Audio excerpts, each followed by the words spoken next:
Assalamualaikum warahmatullahi wabarakatuh. Tarik napas perlahan, lepaskan. Biarkan tubuhmu diam. Sekarang, rasakan. Ada sesuatu yang tetap hadir, bahkan saat pikiranmu berhenti berbicara. Ia tidak bernama, tidak berbentuk, namun ia mengetahui. Siapakah yang sedang menyadari keheningan ini? Jangan menjawab. Cukup hadir, karena mungkin dalam diam ini, kamu sedang mendekati dirimu yang sesungguhnya. Bab 1. Ilusi yang kau sebut aku. Sejak pertama kali kau belajar mengenali dunia, perlahan-lahan sebuah kesimpulan ditanamkan tanpa pernah kau sadari bahwa dirimu adalah tubuh ini. Kau diajari menyebut nama pada bentuk, mengaitkan identitas dengan wajah, dan menilai dirimu dari apa yang tampak. Seiring waktu, keyakinan itu mengeras menjadi kebenaran yang tak pernah dipertanyakan. Padahal, jika kau mau jujur pada pengalaman batinmu sendiri, tubuh ini lebih mirip rumah yang kau tempati, bukan tuan rumahnya.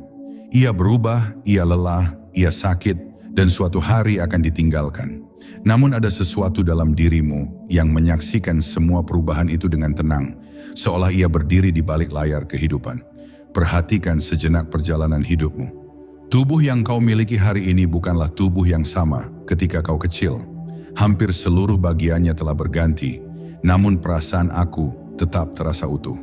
Jika tubuhmu berubah total, tetapi kesadaran tentang dirimu tetap berkesinambungan, maka tubuh tidak mungkin menjadi hakikat dirimu. Ada keberadaan yang lebih dalam, yang tidak tercatat dalam usia, tidak terikat oleh ukuran, dan tidak bergantung pada penampilan.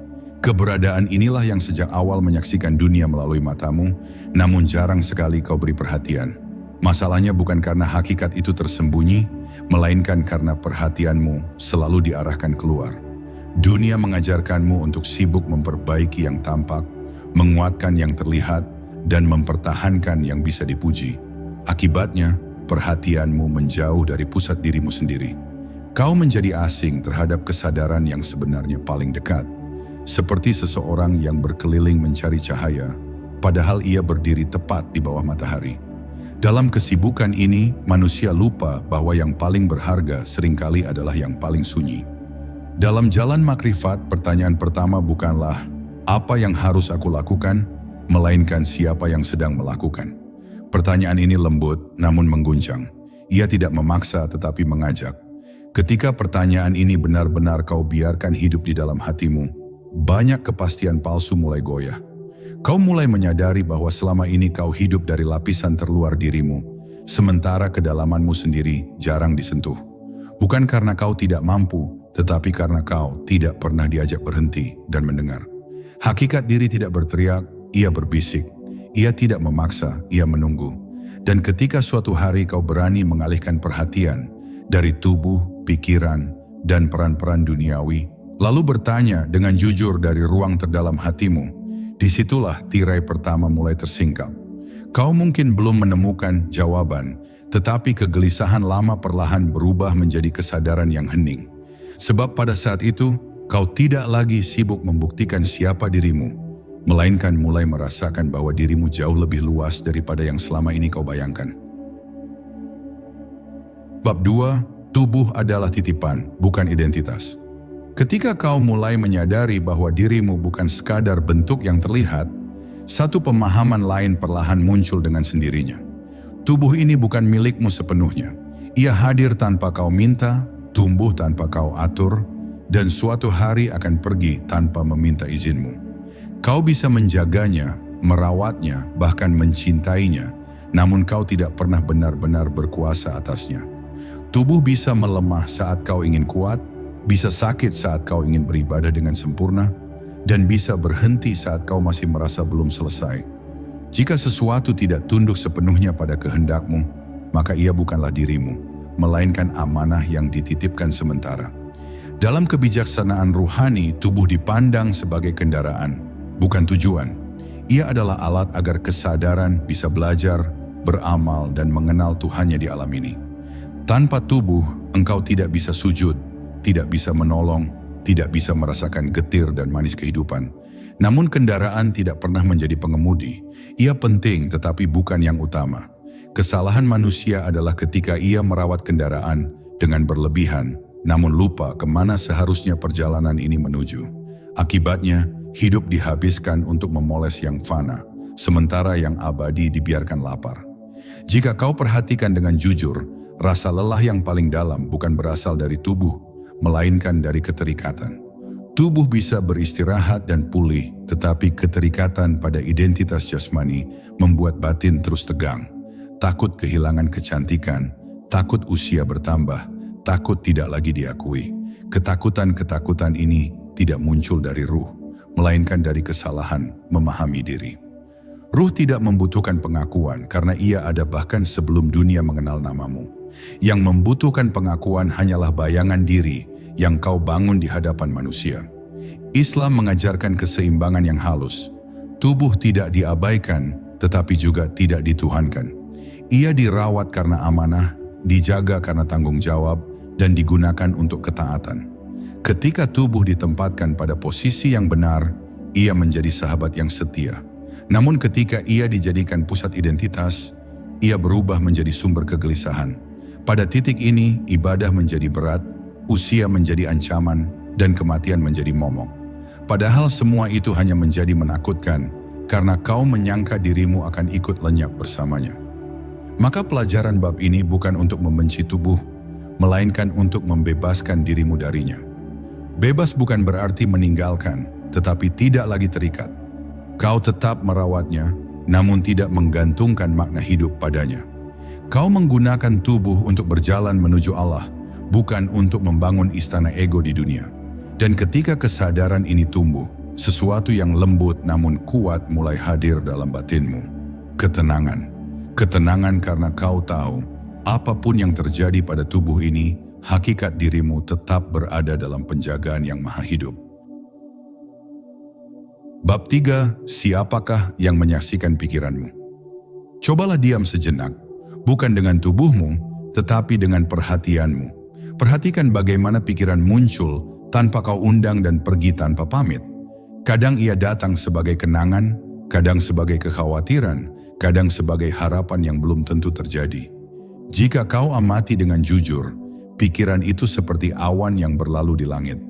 Ia berubah bentuk, warna, dan arah, namun ada sesuatu yang tetap, kesadaran yang melihatnya.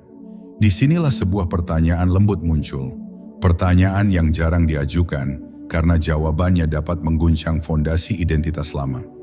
Jika pikiran dapat kau saksikan, lalu siapakah engkau sebenarnya? Selama ini manusia cenderung menyatu dengan pikirannya. Ia mengira setiap lintasan batin adalah dirinya. Setiap suara di kepala adalah kebenaran tentang siapa ia. Maka ketika pikiran gelisah, ia merasa dirinya gelisah. Ketika pikiran gelap, ia merasa dirinya hilang arah.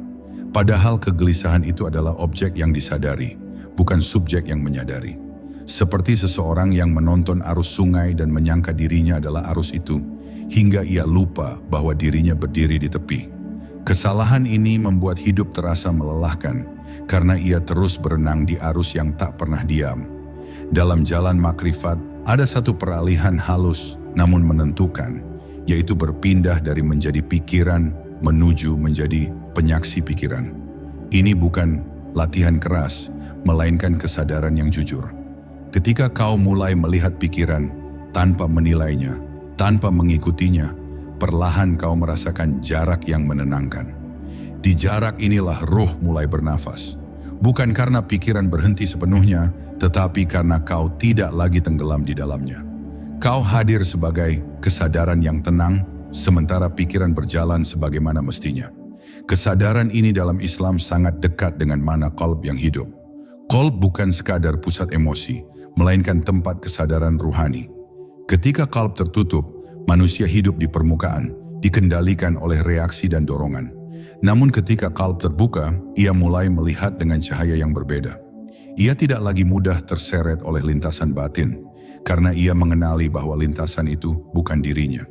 Inilah awal dari kebebasan batin, kebebasan yang tidak bergantung pada keadaan luar, tetapi pada kejernihan dalam. Menyadari bahwa kau bukan pikiranmu adalah langkah besar menuju pengenalan diri yang sejati. Pada tahap ini, hidup tidak serta-merta menjadi mudah, tetapi menjadi lebih jujur. Kau tetap merasakan sedih dan senang, namun tidak lagi kehilangan dirimu di dalamnya. Ada ruang batin yang tetap utuh, meski keadaan berubah. Dari ruang inilah doa menjadi lebih dalam, zikir menjadi lebih hidup, dan kehadiran Allah terasa lebih dekat. Karena ketika pikiran tidak lagi menjadi pusat, maka yang tersisa adalah kesadaran murni yang selalu rindu kembali kepada sumbernya. Bab 4. Ruh, tamu agung di dalam jasad. Di balik tubuh yang bergerak dan pikiran yang berisik, ada satu unsur yang paling jarang dikenali, namun paling menentukan. Ruh. Ia bukan hasil dari proses biologis, bukan pula lanjutan dari kecerdasan manusia. Ruh datang dari perintah Allah, dari wilayah yang tidak bisa dijangkau oleh logika dan tidak bisa dipetakan oleh ilmu dunia. Al-Quran tidak menjelaskan hakikat ruh secara rinci, bukan karena ia tidak penting, tetapi karena ia terlalu halus untuk didefinisikan dengan bahasa biasa. Ruh hanya bisa didekati dengan kesadaran, bukan dikepung oleh konsep. Ruh adalah sebab mengapa tubuh yang awalnya hanya tanah bisa hidup, merasa, dan mencari makna. Tanpa ruh, jasad hanyalah materi yang diam.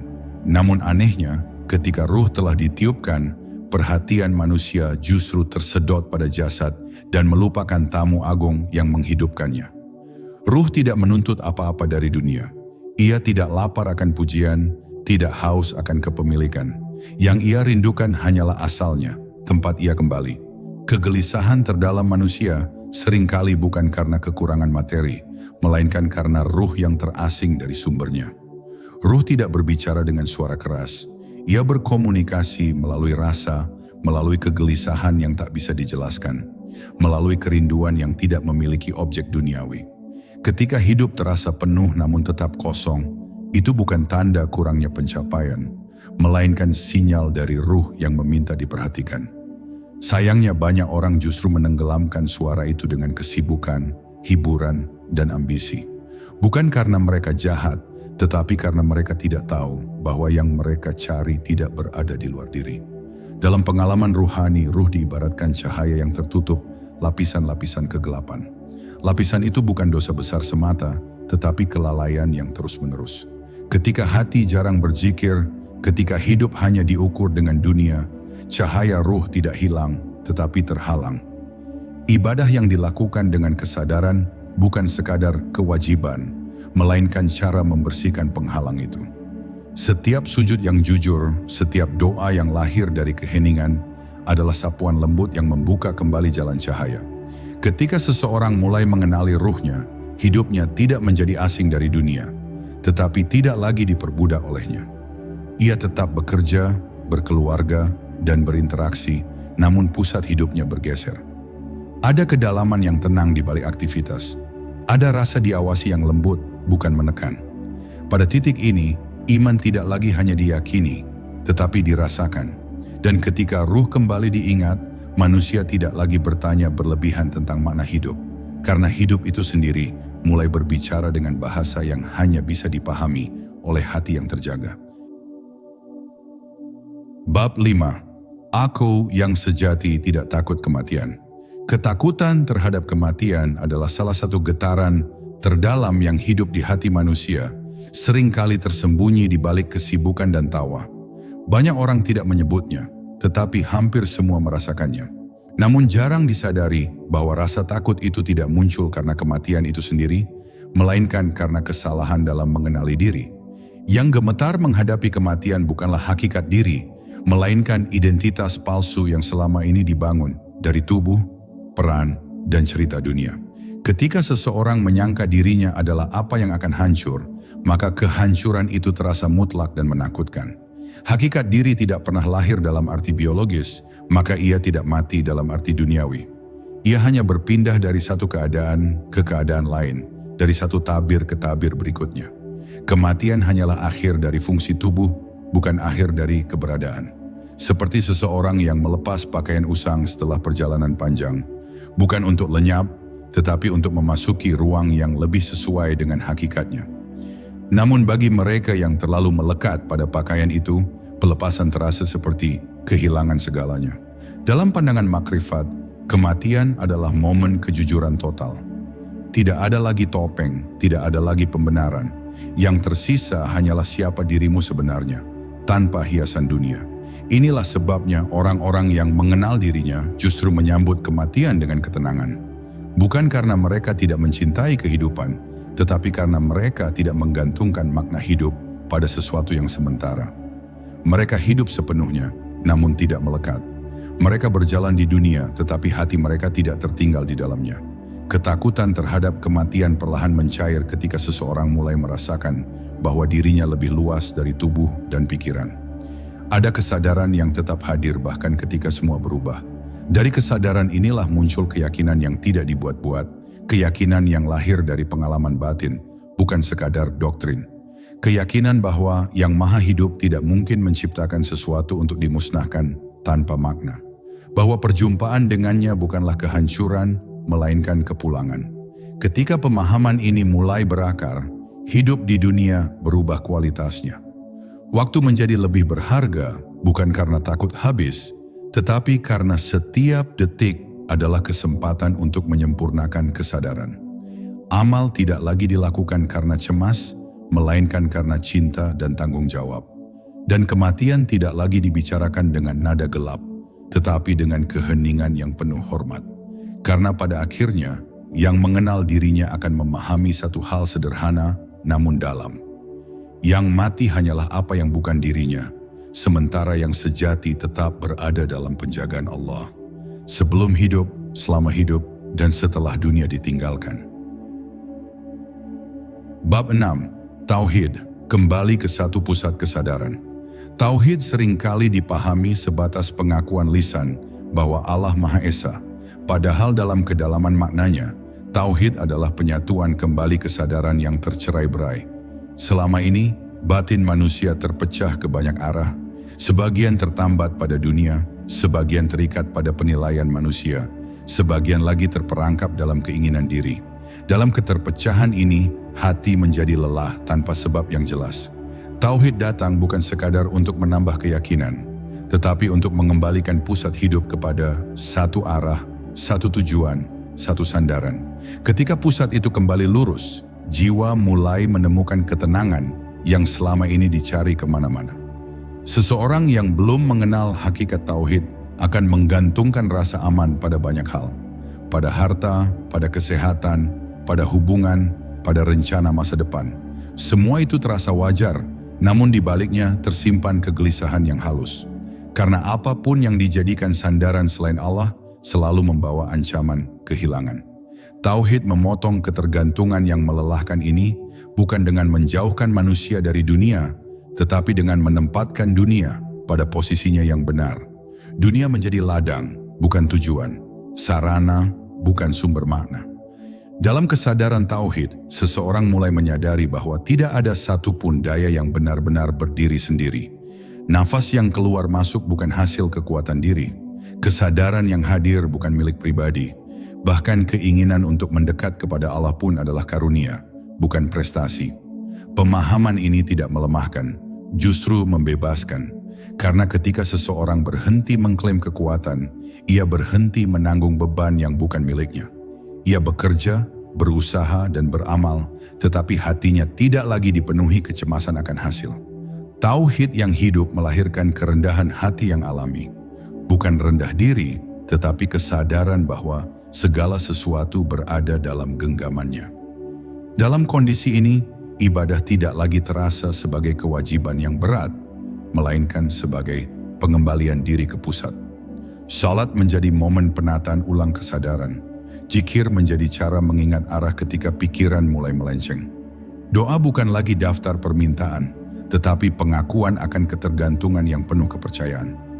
Disinilah tauhid turun dari konsep menjadi pengalaman batin.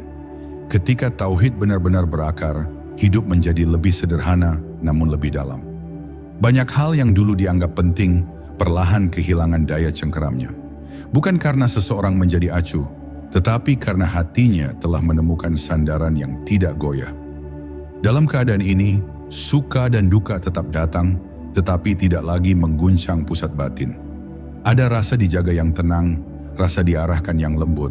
Dan pada titik inilah, seseorang mulai memahami bahwa Mengenal diri dan mengenal Tuhan bukan dua perjalanan yang berbeda, melainkan satu jalan yang sama yang bermuara pada kesadaran bahwa tiada yang benar-benar ada selain Dia dan tiada tempat kembali selain kepadanya.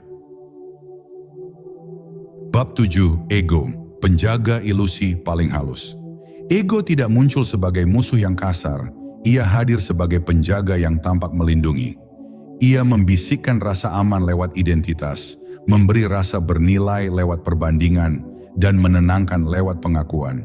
Namun perlindungan ini bersyarat, kau harus terus mempertahankan citra, terus membela cerita tentang dirimu, dan terus menghindari apapun yang mengancam gambaran itu.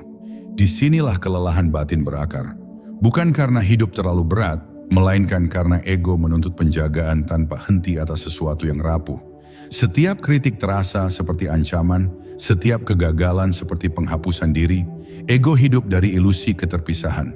Ia membuatmu merasa berdiri sendiri, harus cukup dengan kekuatanmu, dan dinilai oleh ukuranmu. Dari sini lahir kecemasan yang halus namun terus-menerus. Takut kurang, takut tertinggal, takut tak berarti. Ego lalu menawarkan solusi yang justru memperkuat cengkeramannya. Lebih banyak pencapaian, lebih banyak pembenaran, lebih banyak pembuktian. Namun semakin kau menuruti, semakin ia lapar. Karena ego tidak pernah puas, ia hanya ingin bertahan sebagai pusat, meski harus mengorbankan ketenanganmu. Dalam jalan makrifat, ego tidak dimusuhi, tetapi dikenali. Ia adalah fungsi, bukan hakikat. Seperti bayangan yang mengikuti tubuh, ia ada selama ada cahaya dan bentuk. Masalah muncul ketika bayangan dikira sebagai diri. Pengenalan ini tidak memerlukan perlawanan keras, melainkan kejernihan.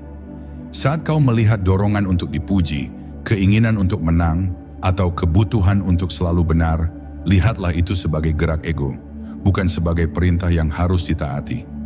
Dengan pengenalan yang jujur, jarak tercipta, dan di jarak itu kebebasan mulai terasa. Islam mengajarkan penundukan, bukan pemusnahan. Ego ditata agar melayani kebenaran, bukan memerintahnya. Ketika ego tunduk, ia menjadi alat yang bermanfaat. Disiplin tanpa kesombongan, percaya diri tanpa angkuh, keteguhan tanpa keras. Penundukan ini terjadi bukan lewat penyangkalan diri, tetapi lewat penyadaran bahwa semua yang dibanggakan adalah titipan. Saat klaim kepemilikan dilepaskan, ego kehilangan alasan untuk berisik, dan hati menemukan ruang bernapas yang luas. Ketika ego tidak lagi menjadi pusat, cahaya ruh lebih mudah memimpin. Keputusan menjadi lebih jernih, niat lebih bersih, dan langkah lebih ringan. Kau tidak lagi bergerak untuk menguatkan citra, tetapi untuk menunaikan amanah. Pada titik ini, hidup terasa lebih sederhana, bukan karena masalah berkurang, tetapi karena pusat batin tidak lagi diguncang oleh kebutuhan untuk diakui. Inilah kedewasaan rohani yang sunyi, hadir sepenuhnya, bekerja dengan sungguh-sungguh, namun tidak terikat pada pujian atau celaan. Dan di dalam sunyi itu, hakikat diri mulai terasa lebih dekat, lebih nyata, dan lebih damai.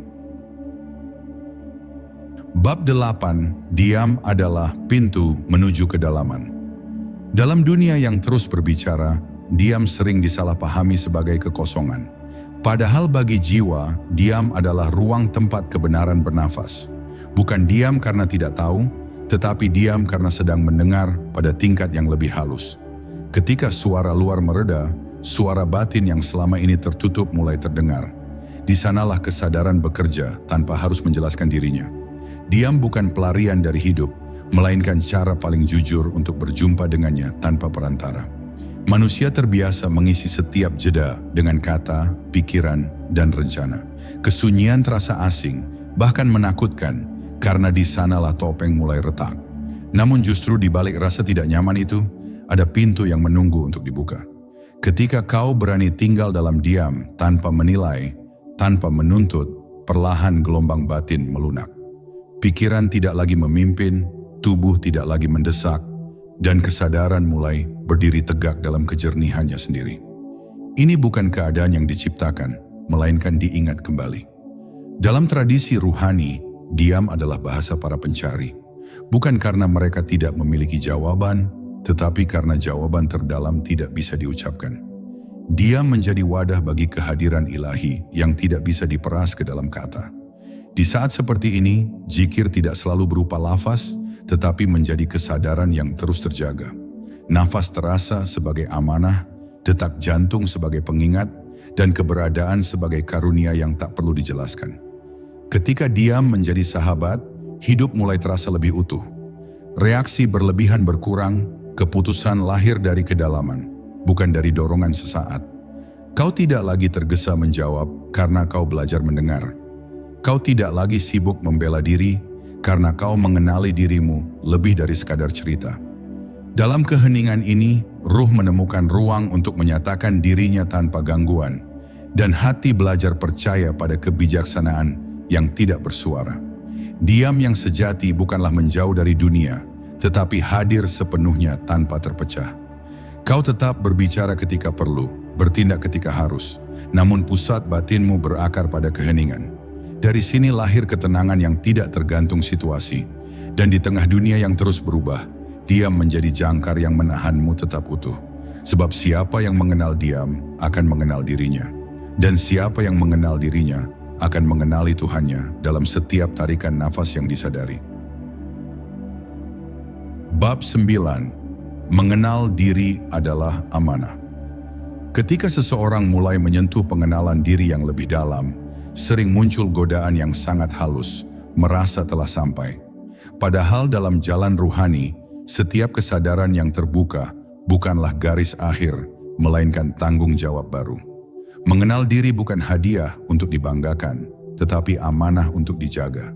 Semakin terang kesadaran, semakin besar tuntutan kejujuran. Karena cahaya tidak hanya menerangi jalan, ia juga menyingkap debu yang sebelumnya tersembunyi. Dan disitulah kerendahan hati diuji. Pengenalan diri yang sejati tidak membuat seseorang merasa lebih tinggi, justru membuatnya semakin waspada. Ia menyadari betapa mudahnya batin tergelincir kembali pada kelalaian. Ia melihat bagaimana ego bisa menyamar sebagai kesalehan dan bagaimana niat baik dapat tercampur kepentingan halus. Kesadaran ini tidak melahirkan ketakutan yang melumpuhkan, tetapi kewaspadaan yang lembut. Seperti seseorang yang memegang bejana berisi cahaya, ia berjalan hati-hati agar tidak menumpahkannya oleh langkah yang tergesa. Dalam Islam, ilmu selalu disandingkan dengan adab. Tanpa adab, ilmu menjadi beban. Dengan adab, ia menjadi jalan. Mengenal diri menuntut adab tertinggi, yaitu adab di hadapan Allah dan adab terhadap sesama. Semakin seseorang menyadari bahwa dirinya bukan apa-apa tanpanya, semakin ia mudah memuliakan orang lain. Ia tidak sibuk mengukur kedalaman spiritual sesama karena ia tahu bahwa hakikat hanya diketahui oleh Yang Maha Mengetahui. Tugasnya bukan menilai, melainkan menjaga kejernihan niat. Amanah pengenalan diri juga tercermin dalam cara seseorang menjalani kehidupan sehari-hari. Ia tidak menjadikan spiritualitas sebagai pelarian dari tanggung jawab dunia, tetapi sebagai cahaya yang menuntun di dalamnya. Ia bekerja dengan jujur, berinteraksi dengan lembut, dan menghadapi konflik dengan kebijaksanaan. Bukan karena ia selalu benar, tetapi karena ia bersedia kembali dan memperbaiki. Kesadaran yang hidup selalu disertai kesiapan untuk merendah dan belajar ulang. Pada tahap ini, seseorang memahami bahwa mengenal diri bukan untuk mencari pengalaman luar biasa, melainkan untuk menata hidup dengan kesadaran. Setiap peristiwa menjadi cermin, setiap pertemuan menjadi pelajaran, setiap kesalahan menjadi undangan untuk kembali.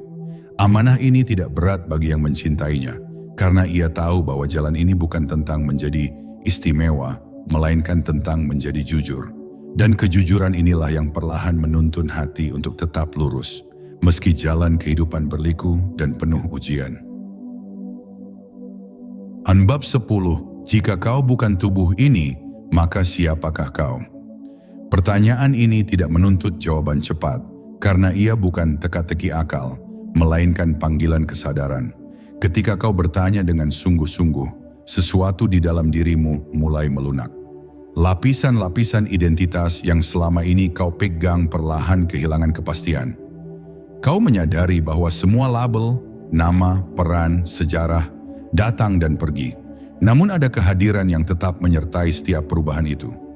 Kehadiran yang tidak meminta dikenali, tetapi selalu hadir saat kau berhenti mencari di luar. Jawaban sejati tidak datang sebagai kalimat, melainkan sebagai rasa yang tenang.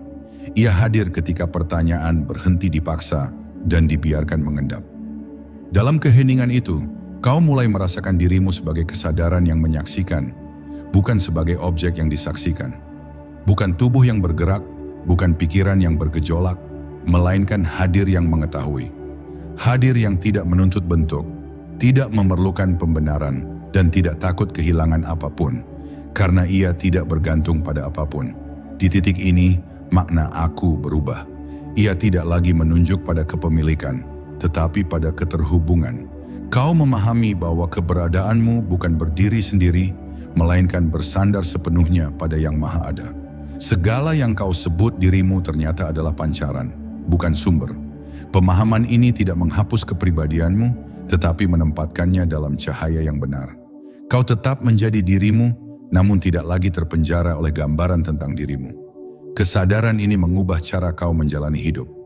Ambisi tidak lagi menguasai, tetapi diarahkan. Keinginan tidak lagi menjerat, tetapi dipilah. Kau tetap berjalan, bekerja, dan mencintai, namun dengan kelonggaran batin yang baru. Ketika gagal, kau tidak runtuh. Ketika berhasil, kau tidak terikat. Karena pusat hidupmu tidak lagi bergantung pada hasil, melainkan pada kehadiran yang setia di setiap keadaan. Maka jika suatu hari pertanyaan itu kembali muncul, jika kau bukan tubuh ini, maka siapakah kau? Biarkan ia menjadi sahabat, bukan beban. Jangan buru-buru menjawabnya, hiduplah dengannya. Sebab di sepanjang perjalanan itulah, perlahan kau akan menyadari bahwa dirimu tidak perlu didefinisikan untuk menjadi nyata. Cukup hadir, cukup sadar, dan cukup kembali. Karena pada akhirnya mengenal diri bukan tentang menemukan sesuatu yang baru, melainkan tentang mengingat apa yang sejak awal tidak pernah pergi. Sekarang, biarkan kata-kata ini perlahan menghilang. Apapun yang kamu rasakan, jangan buru-buru diberi nama. Jika ada keheningan yang tertinggal, itu bukan kekosongan. Itu tanda kamu sedang mendengar.